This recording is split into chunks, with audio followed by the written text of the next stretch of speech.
Hey, what's up, rock stars? This is Alex Vaughn coming at you from the Midwest. And today, I'm going to talk about some of the guitars that I use in my videos. As you can see, I have several different guitars, and I have been building guitars since I was about 16 or 17. All of them electric guitars, and I usually say I've been putting them together because I didn't like cut the wood or paint it. That's a whole different learning process. But basically, I would buy all the parts separately and put it together to make the guitar I want. And I'm really glad I did because I did a lot of research in order to put these together. And after I did all that research, I was able to maintain them and do all the upkeep myself, which once you get 14 or 15 guitars, something like that, it can add up to a lot of money if you're paying someone to change the strings or do setups and neck adjustments, stuff like that. So I really recommend doing this, maybe building your own guitar, because I think it'll teach you a lot about your instrument. And I do think that makes you a better player too, to know more about your instrument, how it works, what the parts are, and experiment with different parts that you like and what sounds good to you, what doesn't, stuff like that. Because there's a lot of marketing language in the product information for musical instruments that is not really objective, and it's just worth it so much more to hear it, to touch it, to put it together yourself, and stuff like that. So this is one of the first ones I put together. It's very much like a Stevie Ray Vaughan Stratocaster.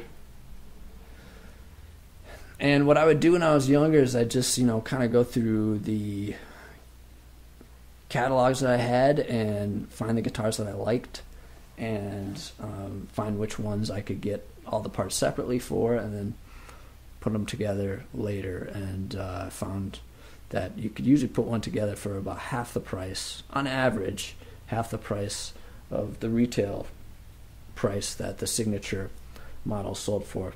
So this is basically a Stevie Ray Vaughan Stratocaster. And none of this really came stock together. So the neck is from a different guitar than the body, and same with the pickups and the hardware and the pickguard and all of that. So I'm gonna adjust this so we can get a close-up, and I'll tell you more about it. Cool?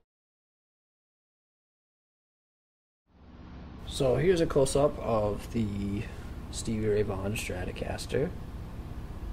If you want to hear these, you have to go watch the videos. I don't plan on playing them for you today. I just want to talk about them.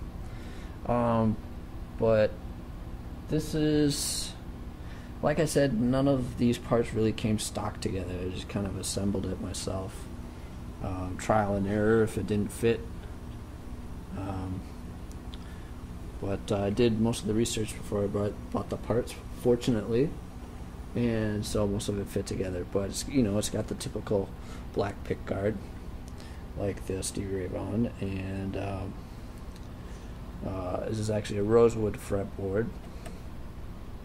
I believe the wood on Stevie Ray Vaughan's Stratocaster is ferro, which is a Brazilian breed of rosewood, and the neck is maple.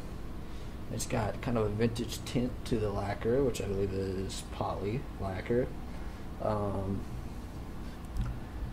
Fender, just regular kluson style tuners there.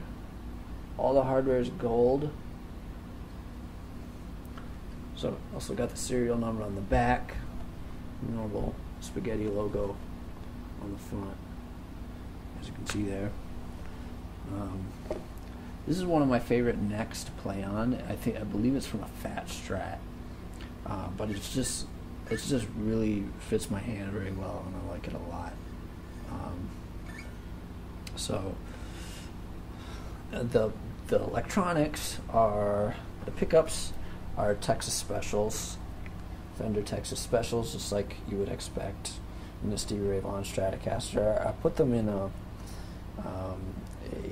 aged white color plastic. It's not actually aged, it's just more of a cream color. It's made to look aged, but it's, you know, modern plastic.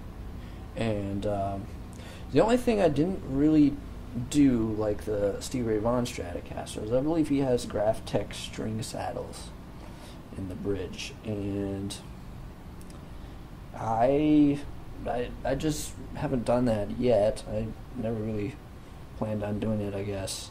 I just like the ones that came with. Maybe it's because I wanted more gold in the bridge. This was kind of before they offered, I believe Graphtec offers, you know, just regular gold saddles with the Teflon coated, the important part of the saddle that's supposed to be Teflon coated, you know, right under the string, just that part coated with Teflon, so you get kind of a different appearance, but still have the Graphtec saddles.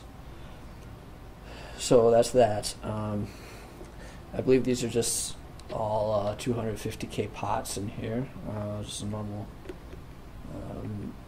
5-way selector switch. And I believe that's all about the front. I don't know what kind of Stratocaster the body came from. I know the neck was a fat Strat, but I don't know what the body came from. It's just I just wanted a sunburst body. It didn't really matter. Nothing else really mattered in that regard. I know some people are probably curious about this part, you know, if you've never seen the inside of a tremolo cavity before. But a lot of my private students ask me what's going on here. And for those of you who aren't familiar with the Stratocaster body style, the bridge is made to move. This type of bridge is called a tremolo, and or Fender calls it a tremolo. And basically the idea is that you put a whammy bar in here. I don't have that in here right now, but you put a whammy bar in there, and then it moves the bridge and changes the tension on the strings, so that changes the pitch, and you can get some nice effects with that. But basically, since this moves, the strings are pulling the bridge this way, and so if you don't have something back here to counteract that tension, like springs, for example, oops, clunk. Yeah, like springs to counteract that tension, then the bridge would just pop forward. So that's what those are back there. Those are springs, and they're pulling the bridge the opposite direction of the strings so that it stays put back there. And this is just the ground wire from the electronics, goes back there. And I usually just leave the pickguard off because I think it's kind of a pain in the butt to, you know, when you're changing strings, to kind of poke the string through the little slot in the tremolo plate. You know, I think it's a pain in the butt. I just take it off, and then I can do it much easier, much quicker. So yeah, that's about it. Oh, one thing I was going to add is that on the Stevie Ray Vaughan Stratocaster, he preferred having a left-handed bridge up here, which is another detail that I kind of skipped. Not really. I wasn't really looking to duplicate it exactly. I was just kind of looking for the overall vibe of the guitar, so I opted with a right-handed tremolo. So that's about it. Any questions? I'd love to hear from you. Please email me, tweet something at me, post a comment, and I'll talk to you later. This is Alex Bourne saying cheers.